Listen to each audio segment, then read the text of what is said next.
Ang bentahan pa daw nito, alam mo kung magkano? 30 to 45,000. Napansin nga ni Eugene na nag-o-overflow nga si Goryo, kaya nga agad niyan tiningnan kung ano ba ang naging problema.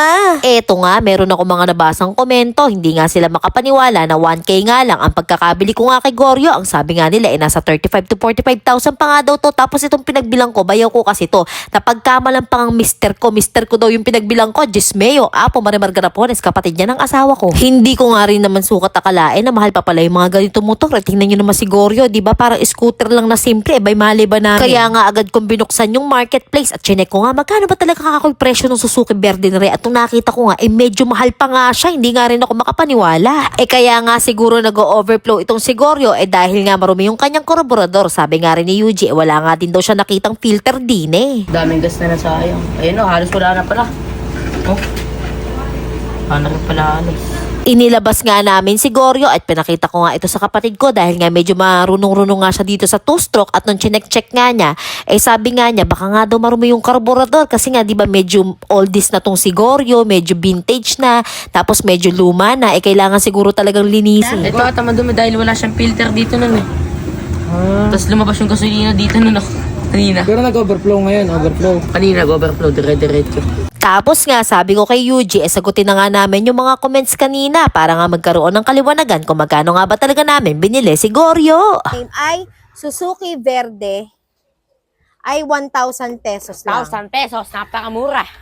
Ngayon Yuji, alam mo ba, napakadami ko natatanggap na comment doon ng mga sinasabi nila na hindi naman daw talaga 1,000 pesos itong Suzuki Verde. So, hindi sila makapaniwala na 1,000 lang natin nabili. 1,000 lang to guys, maniwala kayo. 1,000 lang ito kasi alam niyo kung bakit. Kasi yung nagbenta nito, tito ni Yuji. Dito ko lang. Ayan, sa San Jose namin kinuha yan at hindi na nga daw kasi nila ginagamit. Yes. Kesa nakatambak, so kami na lang daw ang gumamit at hindi rin naman namin Yuji. Alam mo ba Yuji, may nag-comment doon. Sila daw, nagko-collect daw sila ng mga nagko-collect daw sila ng mga vintage na motor. Ang bentahan pa daw nito, alam mo kung magkano? 30 to 45,000. 30 to 45, Oo, mahal eto din. ganitong motor, oh, tinan mo.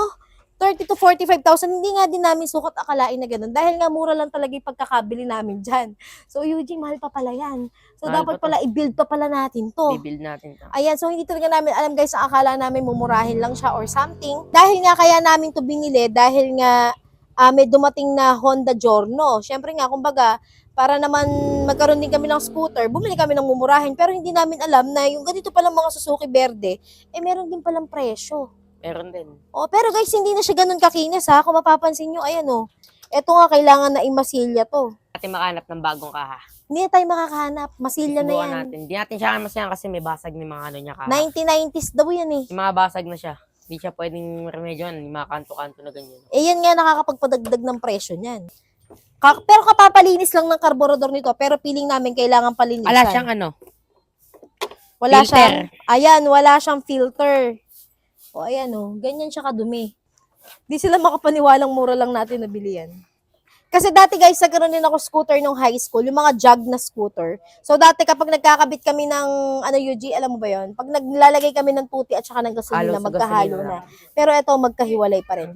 Pero lahat UG ng ilaw nito, umaandar, di ba? Maandar naman. O, ayun naman pala. So hindi pa namin siya napapalitan ng kahit na anong mga pyesa guys, kasi nga, feeling namin mahal eh. So, yun lang. Gusto lang namin sabihin sa inyo. Eugene, magkano natin nabili to? 1K. 1K. At sa mga nag-o-offer sa amin, ang dami nag-o-offer na gusto daw nila bilhin tong Suzuki Verde. Sorry guys, hindi namin talaga siya binibenta. Hindi For namin siya keep binibenta. lang to. At saka hindi talaga namin alam na ganun pa pala ang bentahan ngayon. Yes. Hindi talaga namin alam. Sa So, tito ko lang talaga binili. hindi, swerte na rin natin. Kasi mura pala namin nakuha. Ayun. So, yun lang. So, maraming salamat. Thank you, guys. Bye-bye.